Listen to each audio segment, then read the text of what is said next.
If a German pilot had pulled the trigger in that moment, 9 men would not have lived to tell their story. But he didn't fire, and that single decision created one of the most extraordinary true stories of World War II. At 14:37, on 20 December 1943, Second Lieutenant Charles Lester Brown fought the yoke of his B-17F Flying Fortress, Ye Olde Pub, as it staggered away from Bremen at 27,300 feet.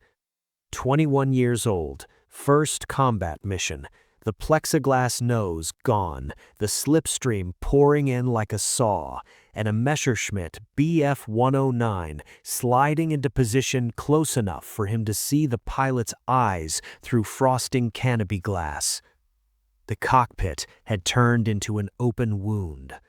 Where the bombardier's greenhouse should have been, there was only jagged framing and shredded insulation, flapping like dirty flags in the blast. At -60 degrees, cold stopped being weather and became pressure, biting through gloves, stiffening cords, turning breath into ice that crusted on oxygen masks and microphone booms. Wind tore through the forward compartment and rolled back along the catwalk, carrying grit, paper scraps, and the metallic stink of cordite. Brown's right hand stayed locked on the control wheel. His left hovered over the throttles like it didn't trust them. He forced his eyes to do what instructors had drilled into him at training fields that now felt like another life. Artificial horizon, airspeed, altimeter, manifold pressure, oil temperature. Scan, confirm, breathe, keep her flying. A B-17 could take astonishing punishment, but it had rules. If Brown let the indicated airspeed bleed too low, the wings would stop working and the bomber would fall into a stall it might never recover from. If he shoved too much power on the remaining engines, he risked overspeed, fire, or a torque-driven yaw that would roll the aircraft into a spiral. 4 engines were meant to pull in harmony. Now, only one could be trusted to deliver full power, and even that one sounded wrong, an uneven roar that pulsed through the rudder pedals like a heartbeat with an arrhythmia. The interphone crackled with voices that came and went under static and wind. There was no clean crew coordination anymore, just fragments. The flight engineer shouted something about the number 2 engine being dead. Someone in back said oxygen was out in the rear. Another voice, thin, strained, announced a man was down. No one had time to ask whether down meant wounded, unconscious, or dead. Brown did not look back. He couldn't afford the distraction. He kept the bombers straight and level, because straight and level was the price of survival over a flak-guarded city. Bremen had been waiting for them. The target had demanded a 10-minute bomb run, straight, predictable, and exposed. The formation had tightened up, every aircraft keeping station in a moving box of aluminum and exhaust, so their .50 caliber guns could create converging fields of fire. A B-17's defensive concept wasn't armor, it was geometry, overlapping traverse arcs that forced attacking fighters into lethal cones of Browning M2 fire. But geometry depended on guns being manned, and guns depended on oxygen, warmth, and living men. Over Bremen, flak had come up in black bursts, tight, accurate, timed. Each detonation was a violent punctuation mark. It hammered the airframe with concussion that transmitted through the aluminum structure into bone. One burst close enough could slap the bomber sideways. Another could punch shrapnel through plexiglass like it was thin ice. A hit forward had shattered the nose. The greenhouse vanished in a spray of fragments and wind. Another blast had shredded systems, hydraulic lines, electrical runs, oxygen hoses, things that kept a heavy bomber from becoming a falling brick. Then the fighters found them. 12 to 15 single-engine interceptors, Bf-109s and FW-190s came in hard, fast, and disciplined. Their closing speeds were brutal. A fighter diving at combat power could cross the last 1,000 yards in seconds, a blur of wings and gun flashes. When a fortress stayed in formation, it forced attackers to make compromises. When it became a straggler, it became a classroom demonstration: how to kill a bomber. The first pass had raked the fuselage. Tracers stitched metal. Impacts sounded like a sledgehammer hitting sheet steel. A second pass came from the rear quarter. The tail position went silent.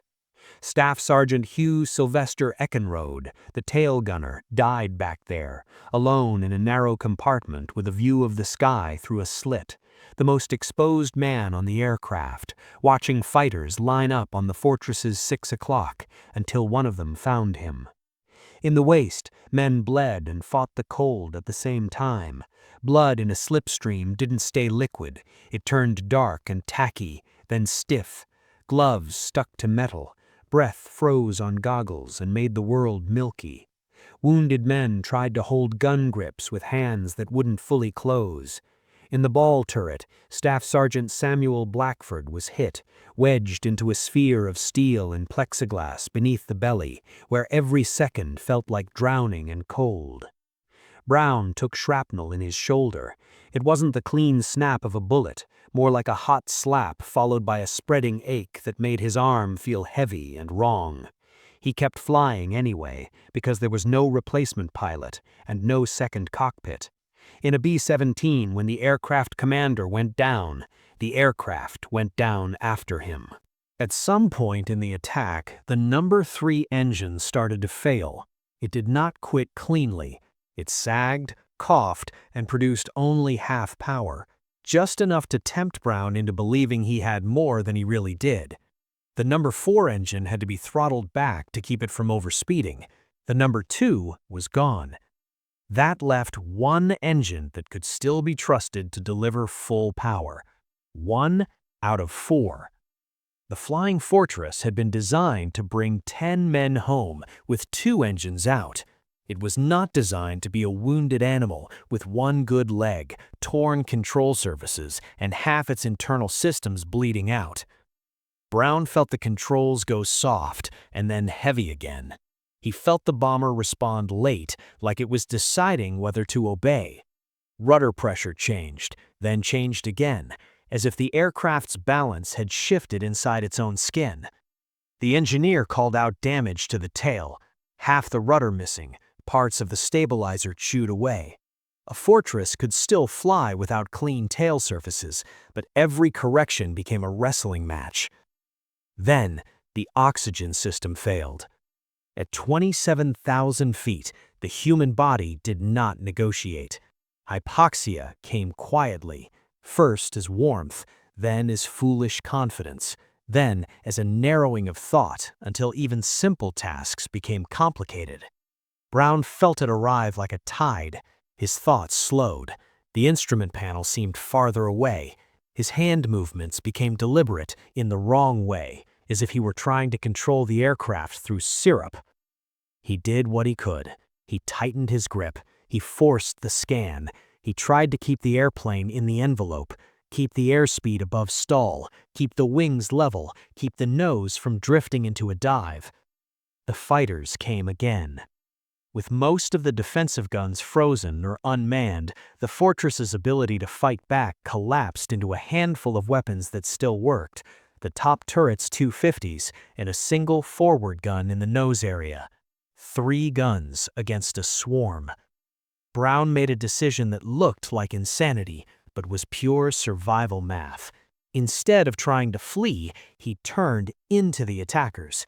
Each time a wave came in, he rolled and yawed the bomber to bring the top turret's guns to bear, forcing the fighter pilots to adjust their approach, disrupting their aim. A B-17 could not dogfight, but it could change the geometry of an attack just enough to spoil a perfect firing solution.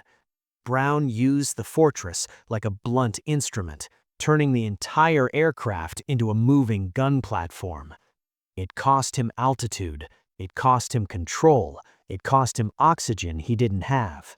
The last thing he clearly remembered of the fight was a steep turn that kept tightening, the horizon tilting until the world went sideways and then upside down. For a moment, he saw the ground above him, Germany hanging in the canopy like an inverted map. The sensation was not dramatic, it was sickening. It felt like the airframe was sliding out from under him. Then he lost time.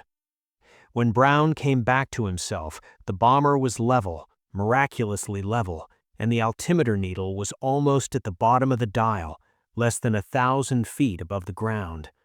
At that altitude, there was no room left for mistakes, no margin for a stall, no time for another attack run. If the bomber took a single hit from small arms fire, flak, or even a tree line, it would cartwheel into the earth and leave nothing for the medics but smoke. Brown's first conscious thought was not heroism, it was work. Climb. He eased power in, careful not to induce a torque roll with the one engine that still had strength. He fed in rudder and trim until his leg burned from pressure. He watched the airspeed like it was a heartbeat monitor. He kept the wings from dropping. He kept the nose from wandering. The bomber crawled upward, foot by foot, as if dragging chains. Around him, the crew kept moving because they were trained to keep moving, even when the job turned impossible. Men fought to clear jams. They tried to get oxygen bottles forward. They tried to plug lines. They tried to bandage wounds in a fuselage that was freezing hard and roaring with wind. The back of the aircraft was a different world, darker, more cramped, bloodier. Men lay where they had fallen because there was no room to lay them anywhere else. The waist positions, normally loud with gunfire and shouted range calls, were quiet except for breathing and the clink of loose equipment. The tail was silent. Brown had to make another decision: bail out over Germany with wounded men who might not even be able to get to the escape hatch, or stay with the airplane and gamble on distance. The North Sea lay roughly 250 miles away, a stretch of cold water that killed quickly. England was beyond it, and England meant runways, ambulances, surgeons, heat. But the bomber was wrecked. The navigator's compartment was torn open. Instruments were damaged. Controls were only partially responsive. A single further failure could turn the aircraft into a coffin. Brown chose to fly. He flew because it was the only choice that kept his wounded men from certain death. He flew because the B-17 was still in one piece, and as long as it stayed flying, there was still a chance. And then, as he nursed the battered fortress north, he saw movement off his right wing. A single-engine fighter, a Messerschmitt Bf-109, slid into view with the calm precision of a man parking a car. The fighter held station close enough that Brown could see details no American bomber pilot expected to see at that range: the line of the canopy frame, the pilot's head moving slightly as he looked into the bomber, the exhaust haze trailing back from a high-revving engine.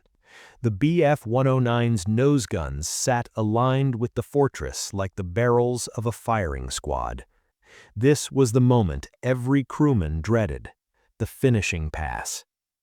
In the top turret, Staff Sergeant Bertrand "Frenchy" Colombe had the fighter in his sights.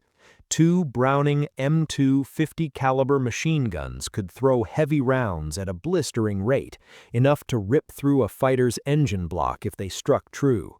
A single burst at this distance could turn the Bf-109 into a falling torch.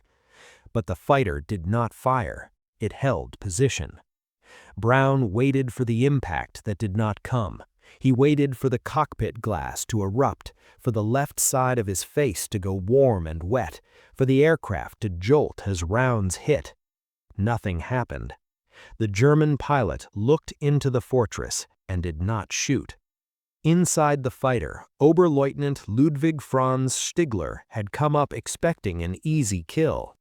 Stigler had already shot down 2 4-engine bombers that day. He had seen fortresses burn, break, and tumble with men still inside. He had watched parachutes open and sometimes not open. He had lived long enough in the air war to treat it as a job, because treating it as anything else got you killed.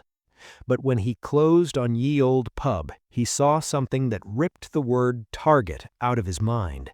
He saw the missing nose. He saw wounded men, exposed, half frozen. He saw a bomber that could barely defend itself, still flying only because its pilot was forcing it to fly. From his cockpit, it was obvious. One more burst would not be combat, it would be execution. Stigler's finger had every reason to tighten on the trigger. A victory would be another mark, another step toward recognition. A third bomber could have been enough to change the arc of a career in a system that rewarded tallies. But there was another ledger in his head, older than medals, the sense that killing helpless men was not a victory at all. He thought of parachutes. He thought of what it meant to shoot at a man who could not shoot back. He did the one thing a fighter pilot was not supposed to do in the middle of enemy airspace. He held fire. Stigler edged closer, not to kill, but to communicate. At this range, the two aircraft were close enough that a sudden gust or a slip of the controls could cause a collision, metal and fuel and bodies turning into an instant explosion. He tried hand signals, using the oldest language pilots shared when radio contact did not exist between enemies. Land, down, put it on the ground. Brown saw the gesture and understood the implication. If he landed in Germany, the wounded might receive medical care. The crew would also become prisoners of war, and the bomber, what was left of it, would become intelligence. Brown refused. He stayed on heading, jaw tight, eyes forward, willing the aircraft to stay stable as if stubbornness could hold rivets together. Stigler tried again, another gesture, another suggestion, turn away, divert, surrender. Brown kept flying. There was a moment where the two men, American bomber pilot and German fighter ace, were close enough to read each other as humans, not silhouettes. Brown could see the German's face shape behind the oxygen mask. Stigler could see Brown's young features and the grime on his cheeks. Both men could see death sitting in the torn metal between them. And then Stigler did something that made no sense in the logic of war. He moved into escort position. He flew alongside the crippled B-17, close formation, matching its ragged speed, placing his own aircraft where other German fighters could see it. A fighter tucked onto a bomber's wing was a signal. It said, "This one is spoken for." It said, "You will have to shoot through me first." For Stigler, the decision was not a speech, it was a maneuver. He held station as Ye Olde Pub limped north toward the coast. Below them, flak batteries waited, guns that did not care about chivalry, only firing solutions. A bomber crossing over German territory at low altitude with a damaged profile was a gift to ground gunners. A friendly fighter beside it complicated the picture. A flak crew seeing a German aircraft in tight formation might hesitate, might hold fire, might lose seconds, seconds that could keep a bomber from being bracketed and shredded. Maybe it worked, maybe it didn't. Stigler did not have the luxury of certainty. He only had the choice he had made and the consequences he would own. Inside the fortress, the escort created a new crisis. The gunners wanted to shoot. Somewhere in the battered fuselage, a man with a working gun could see the fighter close enough to kill with a short burst. It was instinct. Enemy aircraft, enemy pilot, eliminate the threat. In the 8th Air Force, no one survived by trusting a Luftwaffe fighter. But Brown understood the math. If his gunner fired and hit Stigler, the fighter would go down, and any other German fighter in the area would immediately finish the fortress. If a gunner fired and missed, tracers would pass close to the Bf-109, and the German pilot would have no choice but to defend himself. A miracle would turn into a massacre in the time it took to squeeze a trigger. Brown's voice on the interphone was hoarse and steady. "Don't shoot." The order was not a plea, it was command. It was discipline under pressure, the kind that separated crews that survived from crews that became names on a board. The fortress carried men who were wounded, freezing and angry. The order held anyway. The shoreline came up through winter haze. Germany ended abruptly at the edge of the North Sea, as if the continent had been cut off. Water replaced farmland and cities. The color, though unseen in black and white memory, changed in the mind. Land meant guns, water meant a chance. Brown could feel his aircraft lighten psychologically, even though it was still heavy and damaged. Over open sea, the flak stopped, the ground threat vanished. The wind still howled through the torn nose, but the bomber's fate no longer depended on surviving another barrage of precision-timed bursts. Stigler stayed with him several miles out. The two aircraft, one bomber limping on one trustworthy engine, one fighter risking everything by refusing to finish the kill, flew into the cold emptiness together, the sea below like hammered steel. For the men in the fortress, the escort was surreal. They stared at the enemy pilot who had been trained to kill them. They saw him close enough to recognize gestures and posture. They saw a man who could end their lives with a squeeze of the trigger and chose not to. Brown kept his eyes on his instruments and his horizon, because if he looked too long at the fighter, he might start to believe in it, and belief could be as dangerous as fear. He focused on what mattered, keeping the airspeed alive, keeping the aircraft from yawing, keeping the climb shallow enough that the one good engine didn't overheat or fail. The control forces were heavier than normal. Trim felt inadequate. The airframe vibrated in a way that suggested hidden damage, metal fatigued and bending with every gust. The rudder pedals transmitted a constant tremor. Every time Brown corrected, the bomber responded late, like a wounded animal turning its head. The crew breathed loud inside their oxygen masks. The sound of it filled the interphone pauses. It was the only rhythm left. At the moment the danger of German airspace was truly behind them, Stigler did not linger. He gave a final gesture, simple, unmistakable, a salute. Then he rolled his Bf-109 away, inverted briefly against the gray sky, and turned back toward Germany. The war reclaimed him as soon as he banked east, because now he had to survive his own return to base with the knowledge of what he had done. Brown watched him disappear and felt the sudden weight of being alone again. The escort was protection against fighters and flak. Now the North Sea was the enemy. Distance, weather, and the unglamorous physics of a damaged aircraft trying to keep altitude over freezing water. Brown set course for England and committed.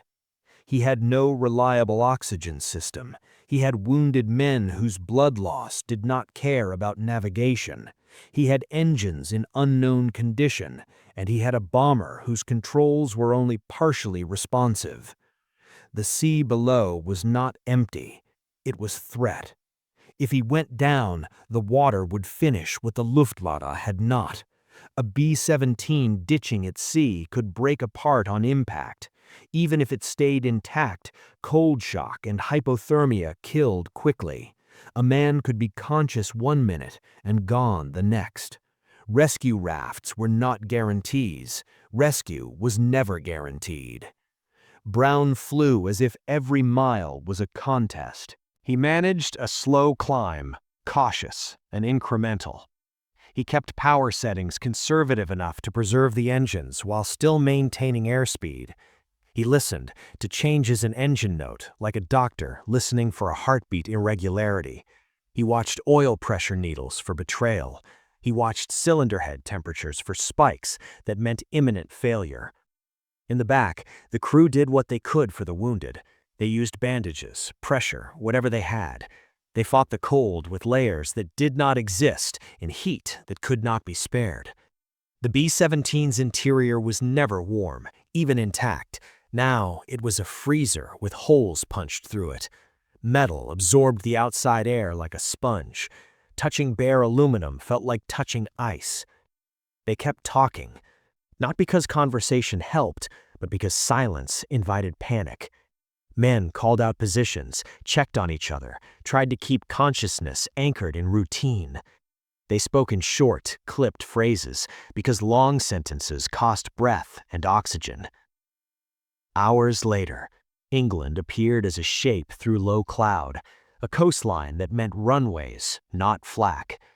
Brown brought the bomber in with a caution that bordered on reverence. A damaged B-17 did not land like a healthy one. Control response was delayed. Airspeed margins were narrow. A stall on final could slam the aircraft into the ground with no recovery. A hard landing could collapse landing gear, tear open fuel tanks, ignite a fire. He flew the approach as if the airframe was made of glass. The wheels hit the runway, and the aircraft held together. It rolled out with a shudder that ran through every rivet. When it finally stopped, the crew did not cheer. They sat in the wreckage and let the reality arrive. Medics climbed in and began pulling men out. Wounded men were carried to ambulances. Bloodied clothing left smears on stretchers. Faces were pale, eyes wide, hands trembling from cold and adrenaline. The dead were left for a moment because the living demanded immediate attention. There was no cinematic closure inside a bomber after a mission like that. Only work, triage, and exhaustion. Ye Olde Pub would never fly in combat again. It had been too badly damaged. It would be patched enough to move, transferred, and eventually shipped back to the United States. The airplane that had carried 10 men into one of the most protected corners of Germany and brought the survivors back would end its life as scrap metal, its aluminum melted into other things, its identity preserved only in records and memory. The crew faced the strange aftermath that follows an event that does not fit the war's ordinary categories. They had survived something they were not supposed to survive. They had been spared by an enemy they were trained to hate. They had experienced mercy in a system designed for efficiency of killing. In debriefing rooms, in the cold routine of paperwork and mission reports, the story did not fit. Men were cautious about how they spoke of it. A war machine did not always have room for anomalies. Brown had to consider how higher headquarters would interpret a bomber pilot claiming a Luftwaffe ace had escorted him to safety. Suspicion could attach itself to anything that looked like unauthorized contact or fraternization, even when it had been forced by circumstances. So the incident sank into silence. Brown went on with his war, and then with his life. He completed a combat tour. He stayed in uniform. Like many men who had flown heavy bombers, he carried the memories quietly, because explaining them required people who had also smelled cordite in an aircraft at altitude and understood how close death had sat. Stigler, for his part, never spoke of what he had done while the war still had teeth. A Luftwaffe pilot who admitted to sparing an enemy bomber risked more than ridicule. He risked severe punishment. In a system that demanded obedience, mercy could be framed as betrayal. Decades passed. Then, long after the guns fell silent, the story resurfaced the way many true war stories do, through a man who could not let it go. In 1986, Brown began searching for the German pilot. He did not search for romance or reconciliation as a performance. He searched because a question had haunted him since that winter day. Who was the man who chose not to kill?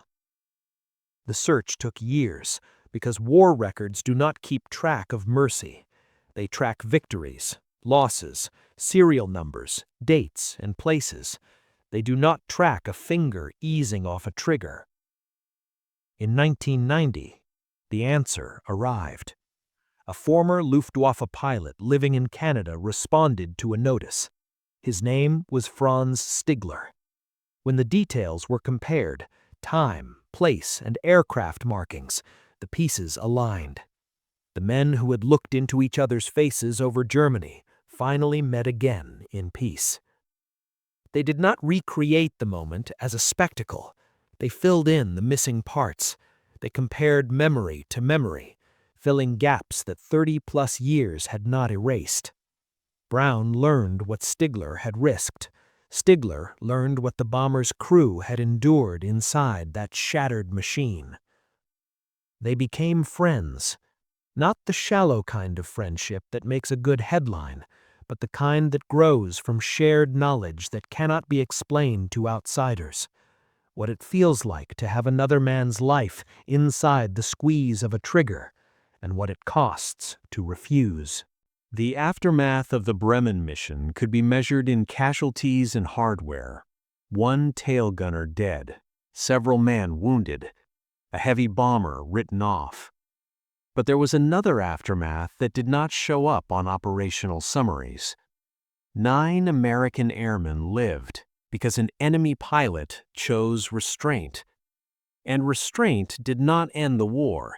It did not undo the campaigns that killed thousands of bomber crewmen and fighter pilots and civilians. It did not soften the brutality of the air war over Europe. It did one smaller, sharper thing. It saved lives on a day when saving lives was not the job description. In the years that followed, recognition came unevenly, as it often did. Brown's performance that day, keeping a crippled aircraft flying, refusing to bail out with wounded aboard, flying 250 miles over winter sea on failing engines and damaged controls, was the kind of command under pressure that heavy bomber units depended on, and it did not fit into easy narratives. Stigler's decision, likewise, did not fit into the clean categories of victory and defeat that wars are built on. But the story endured because it was documented, remembered, and verified by the men who lived it. Crew rosters, aircraft serials, mission dates, and the simple fact of a B-17F that returned when it should not have. Today, the name Ye Olde Pub is not stamped into a museum fuselage. The airplane is gone. What remains is the record and the legacy. The knowledge that even in a war defined by industrial killing, individual decisions still mattered. A young American lieutenant kept a bomber from falling out of the sky when every system was failing.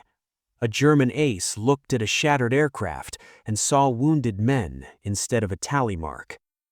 The immediate aftermath was blood and frost and exhaustion on an English runway. The long aftermath was a friendship that took 47 years to form, built on a single moment when a fighter pilot refused to fire. There are memorials and archives and photographs that keep the outlines of that day intact. There are descendants and listeners and readers who still lean in when the story is told, not because it is comforting, but because it is real. Because the air war over Europe was not only machines and statistics, it was men making choices in seconds at closing speeds that left no room for reconsideration. And on 20 December 1943, over the cold gray edge of the North Sea, 2 enemies made choices that kept 9 men alive. These men deserve to be remembered.